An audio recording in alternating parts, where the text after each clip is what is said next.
Friends, હું કલા રામોલિયા સુરતથી કુકિંગ સ્ટુડિયો બાય કલામાં તમારું સ્વાગત કરું છું।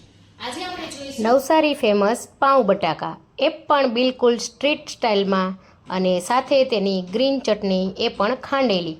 એકવાર તમે આ બનાવશો તો તમે તેના ફેન થઈ જશો। બિલકુલ સ્ટ્રીટ સ્ટાઇલ આપણે આ રેસીપી બનાવવાની છે। તમે જોઈ શકો છો કે જોઈને જ ખાવાનું મન થઈ જશે, એટલી સરસ બનીને આ ટેસ્ટી રેસીપી તૈયાર થાય છે। તો તમે મારી રેસીપીને બિલકુલ સ્કીપ કર્યા વગર પૂરી જોજો। તો ચાલો જોઈ લઈએ રેસીપી।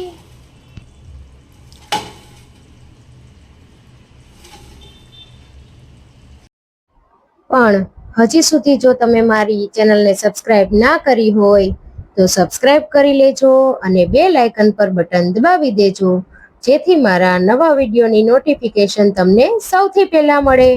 તો ચાલો જોઈ લઈએ રેસીપી। તો એના માટે સૌથી પહેલાં આપણે એક ચટણી બનાવવાની છે, અને બીજી સાઈડ અહીંયા મેં 300 ગ્રામ જેટલા આશરે બટાકાને બાફી અને છાલ ઉતારી લીધી છે। તો અહીંયા પહેલાં એની ચટણી બનાવશું। એના માટે થોડા ધાણા ભાજી, 3 તીખી મરચી, 1 આદુનો ટુકડો, 1 ચમચી આખા ધાણા, લીમડાના પાન 5 થી 6 અને 4 થી 5 લસણની કળી। આ બધું આપણે અધકચરું પીસવાનું છે, એકદમ પીસી નથી લેવાનું।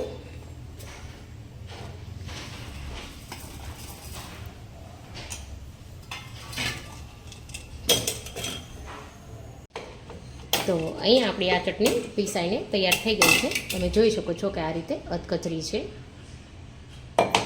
તો ચટણી આપણે સાઈડમાં રાખી દઈએ, અને હવે આપણે બટાકાના ટુકડા કરી લઈશું। તો હવે ટુકડા આપણે મોટા નથી કરવાના, નાના નથી કરવાના, એ રીતે કોઈક મોટા અને આ રીતે રેન્ડમ કરવાના છે, નાના મોટા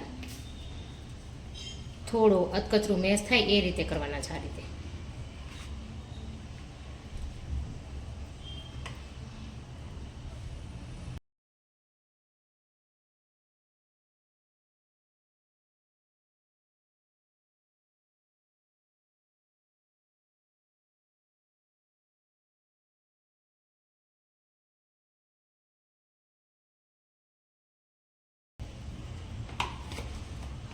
તો તમે જોઈ શકો કે આપણે આખા નથી રાખ્યા, એક સરખા આ રીતે થોડા મેશ કરી લેવાના છે। છેલ્લે 2 બટાકા હોય એને આ રીતે મેશ કરી લઈશું। તો આપણે બટાકાને આ રીતે ટુકડા કરી લીધા છે, અને છેલ્લે 2 બટાકાને મેશ કરી લીધા છે। તો હવે આપણે તેનો વઘાર કરી લઈએ। તો તેના માટે આપણે એક પેનમાં 3 મોટી ચમચી જેટલું તેલ ગરમ કરવા માટે મૂકી દીધું છે।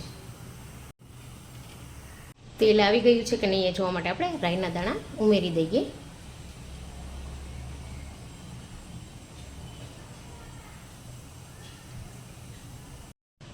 તો હવે તેલ ગરમ થઈ ગયું છે, તો આપણે તેમાં રાઈ ઉમેરી દઈશું 1 ચમચી, ત્યારબાદ અડધી ચમચી જેટલું જીરું, થોડી હિંગ, અહીંયા 2 સૂકા લાલ મરચાં, 4 થી 5 લીમડાના પાન અને 1 ચમચી જેટલું ધાણા લીધા છે। અને હવે આપણે આ મસાલો આપણે જરૂર મુજબ ઉમેરી દેવાનો છે।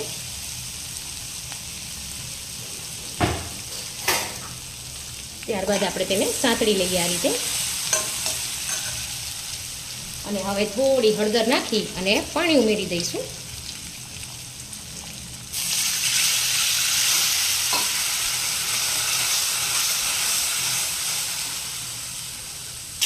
અને અહીંયા જરૂરિયાત મુજબ આપણે મીઠું પણ ઉમેરી દઈશું। અને હવે પાણીને એકદમ ઉકળવા દેવાનું છે। મેં અહીંયા 1 ગ્લાસ પાણી ઉમેરેલું છે આપણે।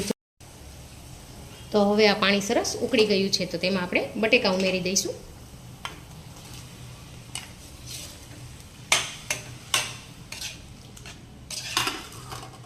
અને થોડા થોડા આ રીતે મેશ કરી લેવાના છે પાછા।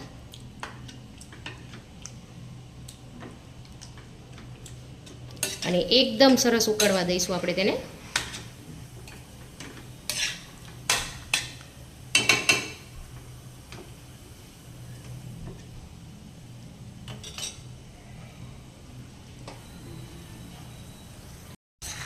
તો હજી આપણે આમાં થોડું પાણી ઉમેરીશું અને એકદમ સરસ ઉકળવા દઈશું।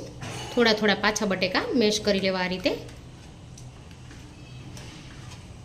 જો સરસ એવું ઘટ્ટ થવા આવ્યું છે। હવે તેમાં થોડો ગરમ મસાલો ઉમેરીશું। અને પાછું 2 મિનિટ થવા દઈશું. તો હવે એકદમ ઉકળીને સરસ તૈયાર છે, તમે જોઈ શકો છો. આ રીતે જ રાખવાનું છે આપણે, થોડું ઢીલું આ રીતે. તો હવે તેમાં આપણે 1 લીંબુનો રસ ઉમેરી દઈશું ને થોડા ધાણા ભાજી, અને ત્યાર પછી આપણે ગેસ બંધ કરી દઈશું. તો આપણે તેને સર્વ કરી લઈએ. તો ડીશમાં મેં પાઉં લઈ લીધા છે, આપણે પીસેલી ચટણી, એક તીખું મરચું, જેને એક્સ્ટ્રા મરચીની ચટણી ખાવી હોય તે આ લઈ શકે. અને ત્યાર પછી આપણે સાથે લઈ લઈશું બટાકા. જો કેટલું સરસ દેખાઈ રહ્યું છે.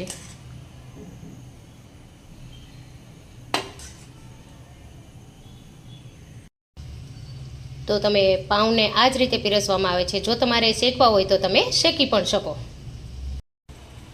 તો તૈયાર છે સરસ મજાના નવસારી ફેમસ પાઉં બટાકા. તો તમે પણ ઘરે ચોક્કસથી ટ્રાય કરજો મારી આ રેસીપી, અને કમેન્ટ કરીને મને કહેજો કે તમને મારી રેસીપી કેવી લાગી. તો ફરી મળીશું નવી રેસીપી સાથે. Happy cooking, happy eating.